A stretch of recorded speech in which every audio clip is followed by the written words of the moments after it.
This week's video is about how to go about that conversation so your lease renewal process is better than ever. Renewing a tenant's lease can be done so poorly, so quickly. If you do not have a clear process for getting people to wish to stay, to negotiating a new lease with the current tenant, you need to have a clear step-by-step process for lease renewals. And there is one simple trick that anyone can do. And I know for a fact, if you implement this, you will have more lease renewals than turnover processes or move out processes than ever in your life.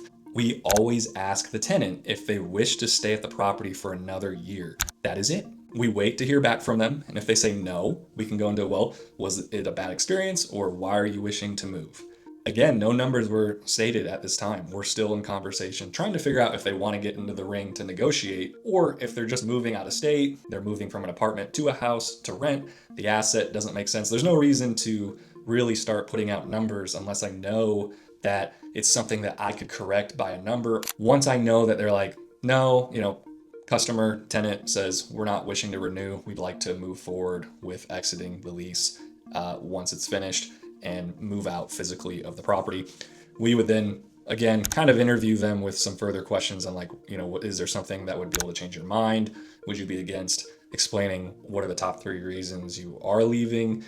Creating those interesting questions where we can kind of understand why and the intentions behind them leaving. And we're doing this, 60 days, if not 90 days out from their lease ending. So we have a lot of time where we can negotiate and try to make a deal. And we're not doing this 2 days before the lease is up. So when we're 90 days out, we're having those conversations. And so if I go, hey, Mr. Tenant, are you wishing to stay at the property? And they say yes, at that point, we give them the price options.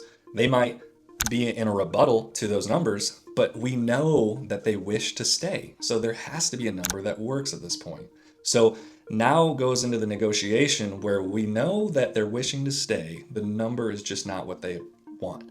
So we ask them, what number do they wish for? And the negotiation kind of keeps continuing on until we get a lease signed. But the value and the tip I'm trying to demonstrate is whether they wish to stay before numbers are put on the table, which means it's not a number issue whether they wish to stay or wish to go. It's a life scenario, value doesn't meet customers' needs type situation where they don't want to stay or they do wish to stay because they love the quality, the service, they've been there for years, their kids are there. All the reasons why someone would want to stay in the lease or exit, no numbers involved. So that brings you a lot more negotiating power as the landlord property manager if you know their intentions first before going over numbers. Always ask your tenant if they wish to stay or leave before introducing your lease renewal options. From there, you will know if they want to put on the gloves to negotiate because they're saying yes to staying at the property,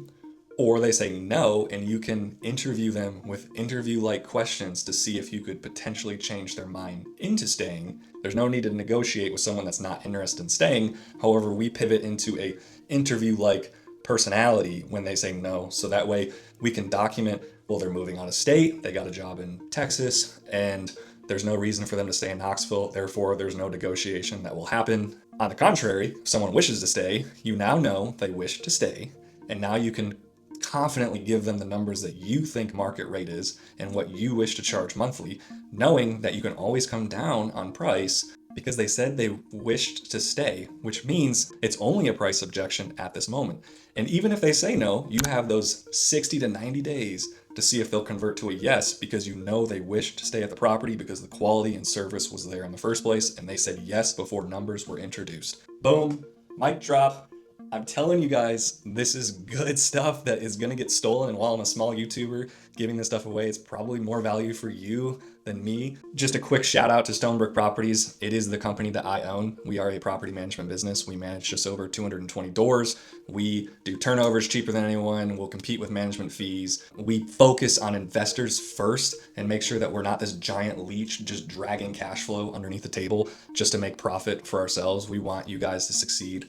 I want you to be able to come into Knoxville and know that we're not some retail property management that has to make hundreds of dollars a month per unit in order to succeed. We have 7 staff members, including me, that are directly in on the properties. That's 250 units for 7 staff members, and we're going to scale that up to 500. So we'll have 14 staff members, billing department, bookkeeping, leasing department, maintenance department, everything you can think of. Connect with us today. I'm always going to have the link below. If it's not here, visit my channel and you can find our website there and connect with me on the Calendly link so we can connect you and me one-on-one.